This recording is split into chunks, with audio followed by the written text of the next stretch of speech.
Til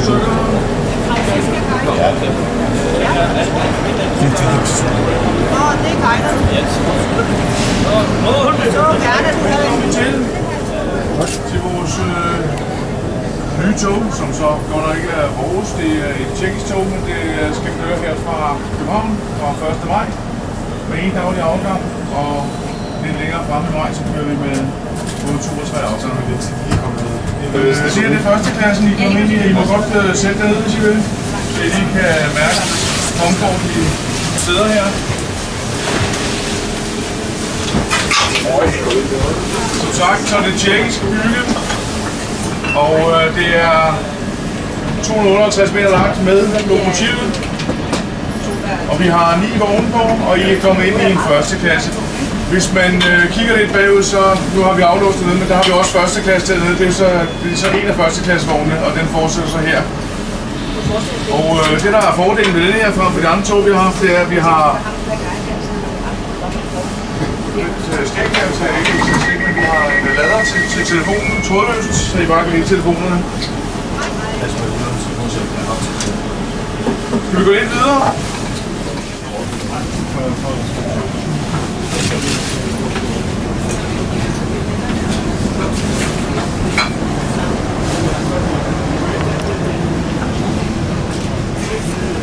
Er I med? Vi går ned mod bistroen nu.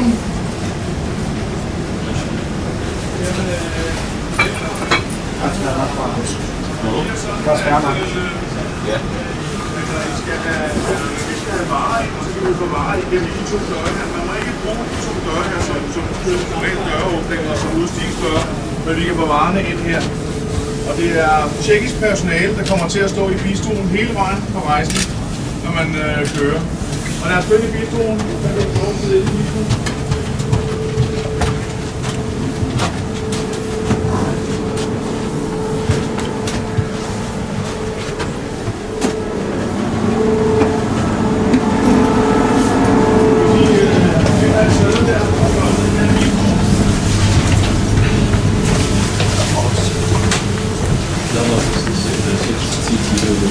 Jeg skal lige have samlet lidt, så jeg ikke skal sige det mange gange, men det som sagt er det bistroen.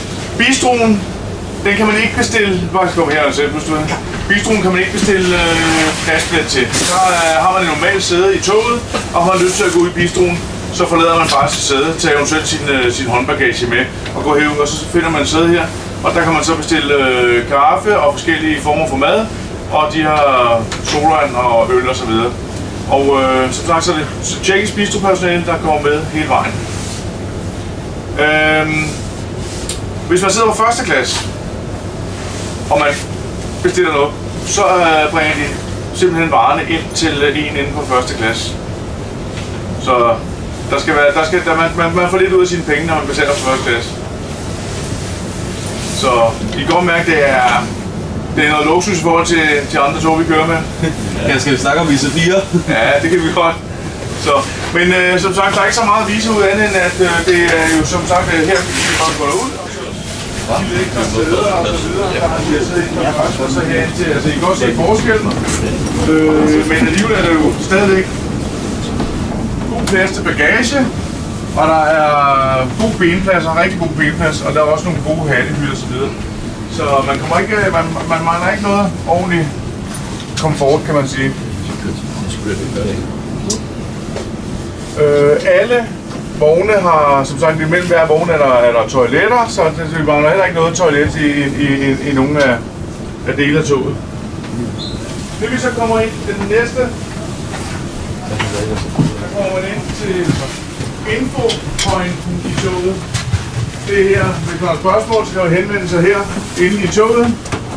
Jeg skal nok lige snakke lidt højere, når der kommer flere. Så den sidste pind. Jeg tager den lige en gang til. Som sagt, så er det infopoint. Og det er her, at togpersonalet, i hvert fald en af togførerne, vil befinde sig. Og der kan vi her på skærmene døbe toget. Vi kan sætte destinationer og afgangstider og så videre ind her. Og ellers, hvis der er konkrete spørgsmål, så er der også her ved servicepointen. Og Det her tog har ikke nogen tjenestkupé til personale, så det vil nok være et af de steder, hvor man altid kan finde en af togpersonale, så vil de være her, så man kan komme i kontakt med os. Det er også herude, vi har handicaprampen. Der er en handicapramme her i hver side. Man låser op her, vi har ikke tid til at vise i dag, fordi det er også lidt, der skal være strøm på tog og så videre. Så man i hvert fald så dem op her, kører rampen ud, og så kan man få dem ud og handicap. Og det er fordi, at det vi kommer ind i nu, det er det her multivognen. Multivognen, der har vi plads til handicappet, og det er ikke et sted, man kan stille sine cykler. Det er udelukkende til at få rullestol ind. Og rullestolen, der har man sit eget bord og så videre, og hvis man har pårørende med, der har bestilt billet også, så kan de sidde her. Og det er multivognen, og det er her, hvor man kan sige, det er det, vi normalt vil kalde familievognen. Der er en lille børnebiograf hernede, og der er, nu skal I se noget smart hernede også.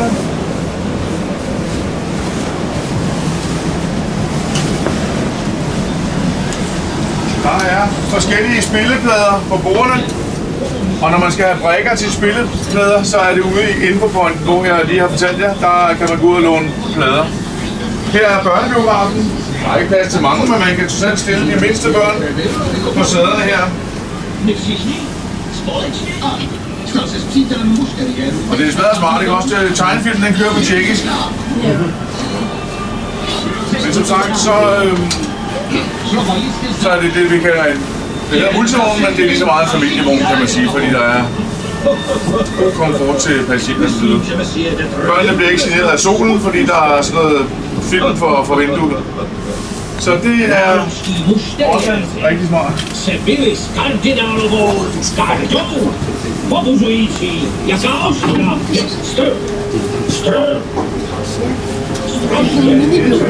Det sidste vi så har her på turen, fordi vi har aflåst en del døre, men det sidste vi har, det er den store andenklassevogn, den kommer hernede. Vi skal lige have folk ud herfra, men det er den store med rigtig mange sæder.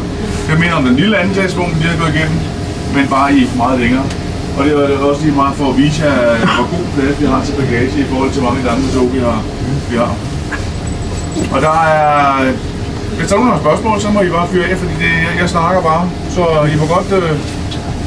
Som sagt, så kommer toget til at køre fra om 14 dage med en afgang til at starte med. Den kører klokken 8.22. Og den første tur, den kommer til at tage 11 timer.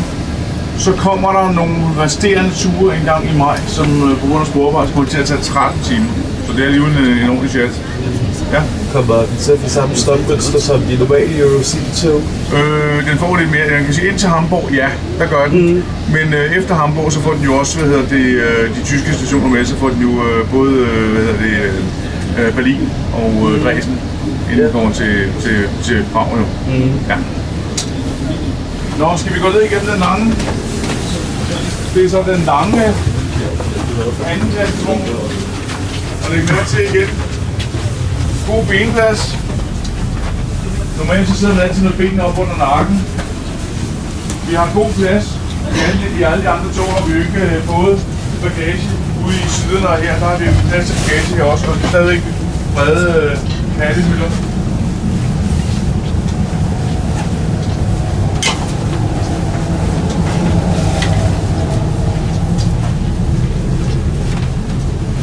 Så har vi stadigvæk lidt plads her til kuffert og så videre.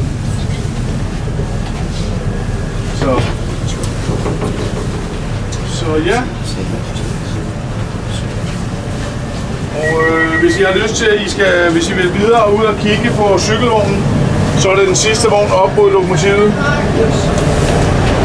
Og jeg vil ud og se cykelvognen ud mod lokomotivet, så kan I komme tilbage og være med på.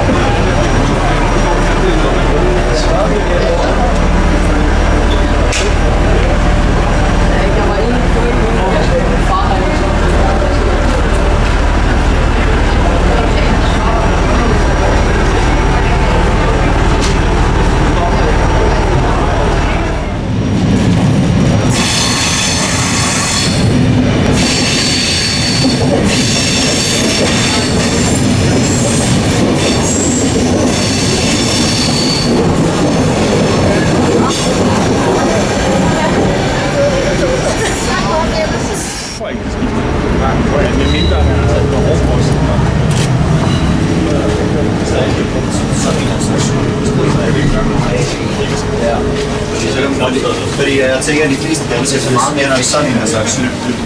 Men lige fordi man vil have en episode. Men vil du hellere sætte det i en stor cykelmetode, så sæt den sådan her? Nej.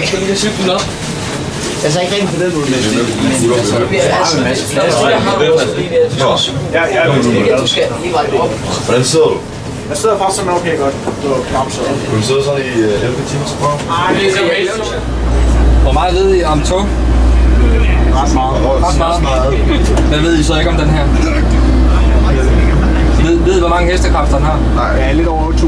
Ja, over lidt over 8.700 hestekræfter. Det var fedt, at jeg husker sådan. Den har 4 aksler og lægge det ned på med 4 banemotorer. Og det smarte ved det her lokomotiv, det er, i princippet, hvis vi skulle køre herfra, så kunne man bare give fuld traktion. Og så kan banemotorerne faktisk manuelt gå ind og se, hvis der nu er en banemotor, der begynder at lave, eller en aksel, der begynder at lave hjulslip, så kan den skrue ned for den og skrue op for de andre. Sådan som man ikke behøver at regulere ned, så kommer toget faktisk hurtigere ud af byen, og så accelererer hurtigere. Når man kan godt sige, det er stadigvæk, det er sådan en på metron. Hvad er det nu, accelerationstiden fra 0 til 200 er? Jeg har prøvet det en gang for et års tid siden, eller sådan noget, men jeg kan ikke huske det. Det er sådan noget 15-20 sekunder eller sådan noget. Det er ikke det. Den lever. Det er ret vildt, men jeg kan næsten ikke stå fast til det, altså fordi lokomotivet i sig selv vejer kun 87 tons. Det er jeg sikker på, at hurtigere end min mors bil endda. Og det er en bil, der vejer 700 kilo. Ja. Men 87 tons, det er faktisk ikke ret meget for et lokomotiv, der har så meget kraft. De gamle ME'er, de vejede 130 tons. Så det gjorde, at de stod noget bedre fast. Jo bedre et tog står fast, desto mere gas kan man give dem, fordi så snor hjulene ikke rundt og laver hjulslip. Det forklarer, hvorfor de gav den meget gas med ME'erne dengang. De fik bare stilling 8, som det hed, med det samme, ikke? Ja, det er jo en dejlig lyd, jo. Ja. Dem her, der er det faktisk sådan, når vi ligger og kører regionaltog og sådan, at vi skal passe lidt på med at give for meget trækkraft, for ellers så flyver I rundt ned i vognene, så kan I ikke. Hvis I står op, så skal vi holde fast i et eller andet fald, så er det faktisk for voldsomt. Så det er meget sjovt. I kan prøve at se, de er jo ikke så gamle dem her, men de er alligevel 6 år gamle, nogle af dem. Den er altså næsten kørt 600.000 km. Okay, men den ligger jo også i København, der har en borg. Det gør den, ja. Og de ligger jo, hvad kan de nå at køre på en dag? De kan nå at køre 15 gange til Holbæk og 15 gange til Helsingør og sådan noget, ikke? Det bliver over til mange kilometer, ikke? Altså, ja. Jo, 600.000 kilometer. Så kan man ikke rigtig snakke om det nyt længere, vel? Jeg ved, hvor mange kilometer MF har kørt. Ja, det er helt vildt. De dør aldrig. Nej, altså det er et godt tog. Det er det her sådan set også. Altså, jeg var meget i tvivl, da det var det kom i starten, fordi at der er så meget overvågning på alle ting. Så der er kun 11 haner, der ikke er overvågning. Så hvis man drejer en hane, som man skal have udkoblet, så kommer der en melding i skærmen op, at du har drejet den hane og hane. Så der er meget overvågning på det, som gør, at det er ret nemt at fejlrette, for du ved altid, hvor du skal gå hen. Det går også, at du bliver præsenteret for mange fejl, som du ikke blev præsenteret for på en ME'er. Fordi på en ME'er, der var der ikke ret meget overvågning. Altså faldt der noget ud, det fandt du skulle først ud af, når du manglede det, eller du kan jo ikke køre. Så skulle du finde ud af, hvad for en af de 700 haner er det, der er faldet ud, eller hvad for en maksimal er faldet ud, ikke? Så der er det rigtig smart, det her. Det er jo ligesom med myrerne, de er jo den eneste grund til, at de meget sjældent fik nedbrud, fordi det er for det meste elektronikken, der er jo lige præcis. Der er knap ind i den, men motoren havde meget sjældent problemer. Ja, det virkede bare. De er alt for følsomme, så du vil tog. Ja, jeg tænker, vi kan prøve at gå en gang i maskinrummet lige og dag. Togkontrolskab. Det her er vores tyske togkontrolskab. Det andet skab, som er lige her på siden af, det er det danske togkontrolskab. Okay. Vi kører på dansk og tysk togkontrol indtil videre. Så det betyder også, at når de her skal køre til Prag, så er der lokomotivskiftet i Hamburg. Og så er det planen, at der kommer nogle tjekkiske vægtoglokomotiver, som vi skal køre med hele vejen. Som der kan det. Kan de ikke også køre på svensk kørsel? Det kan jeg. De her ret ikke-sigende skærme, som vi går forbi her, det er faktisk der, hvor vores kraftkonverter sidder. Der er 2 kraftkonverter. Og det er så der, hvor vi har vores 8.700 hestekræfter, kan man sige. Ikke? Og det vi kommer ned til hernede i den her trykluftning, og vi også har vores brandbekæmpelsesanlæg, som sidder hernede bag i de røde flasker der. Til hvis der kommer for høj temperatur herinde, så udløser det. Herovre så sætter der en kompressor, som vi bruger til at lave 10 bars tryk til vores udluftbeholder og til vores fødeledning. Og herovre der har vi en tavle med en hel masse hænger på. Og det er vores bremsetavle. Der hvor vi har mulighederne for at udkoble direkte brems, bobby-afspærringssager, federbremser, styreventil,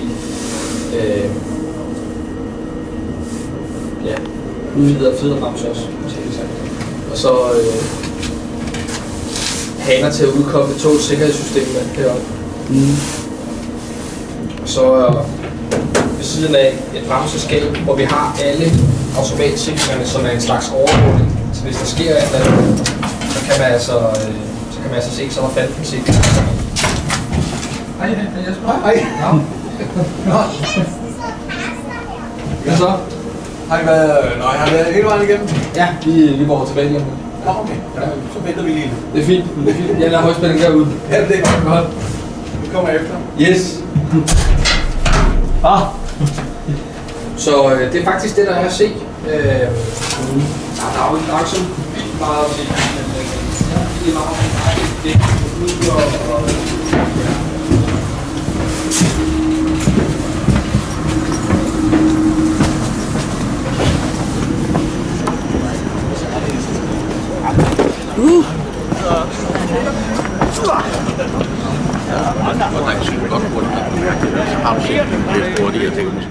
Så kan I få lov at komme ind og kigge, drenge. Gå med chiefen, mand. Gå med chiefen. Er hun god? Ja, så kan I bare se.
Det ligner jo en meget typisk dansk Vectron. Det ligner fuldstændig en Vectron. Det er fuldstændig det samme. Bortset fra lige der er råder. Ja. Ja, det er sådan det samme. Ja. Så.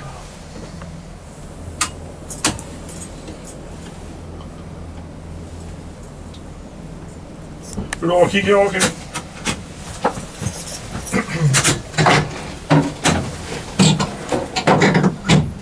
Nå, kan man også afdække? Yes, så får du ikke solen. Det er da en funktion, man ikke har i Vectron. Ja, der er ikke behov for det.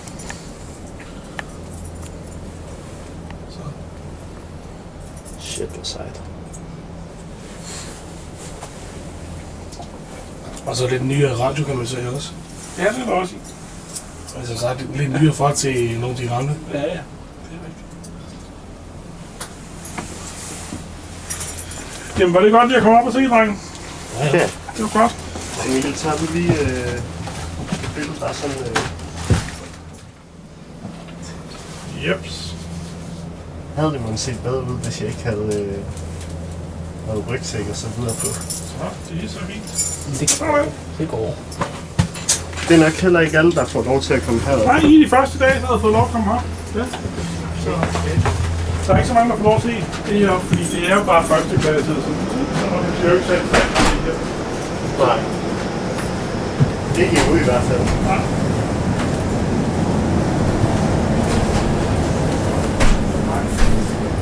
Nu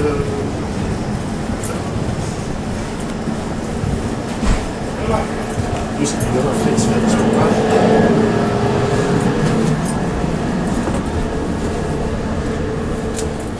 Yes.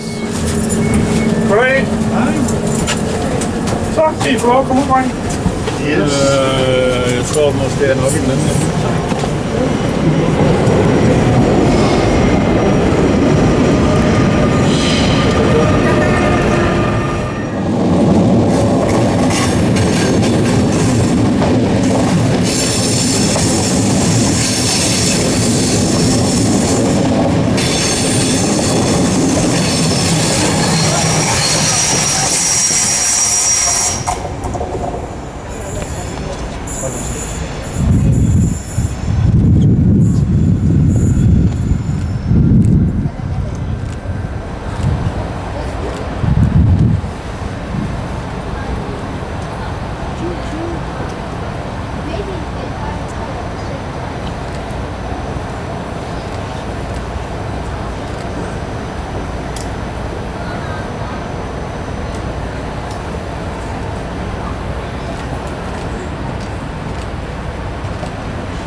Jeg synes, jeg fik en fucking fedt klip her. Ja. Wow, snow. Nej, men den må... Jeg synes faktisk, det ser op for Jeg synes faktisk, det ser fucking dårligt ud. Spil 3 uger så dansk. Nej, det er tyrkisk. It was from... trust me, IC3 is really... Tyrkisk. Israel. Røv er så.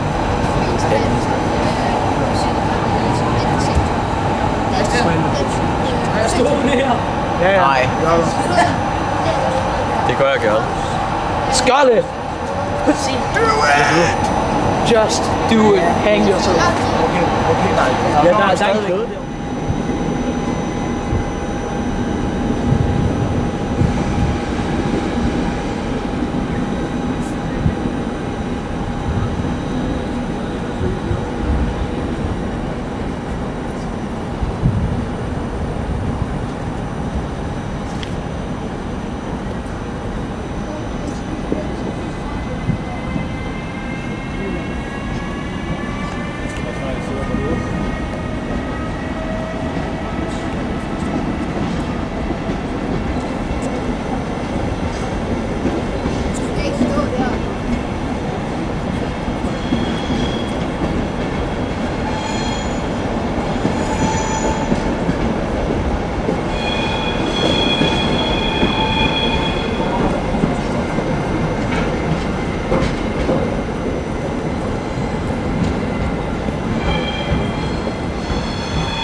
Jeg tror ikke, fordi at I sætter en køkken, han ikke kan køre ud.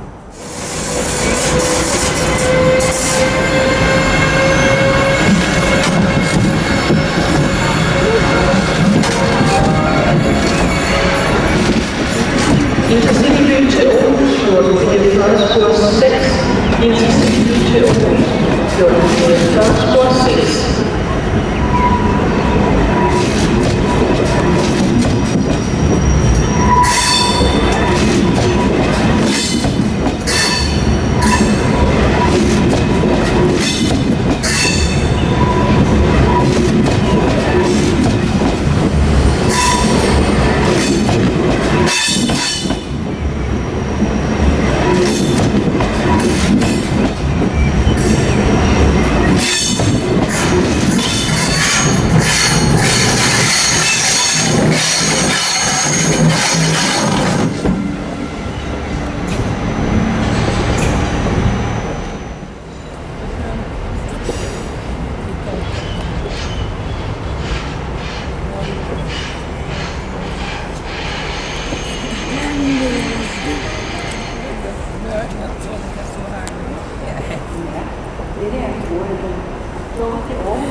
Ej, fuck nu af, altså.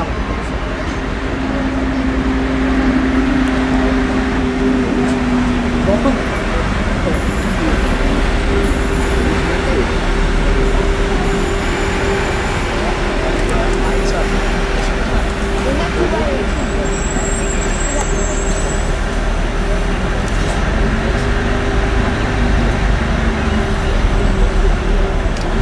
Hvad laver han?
Nattog til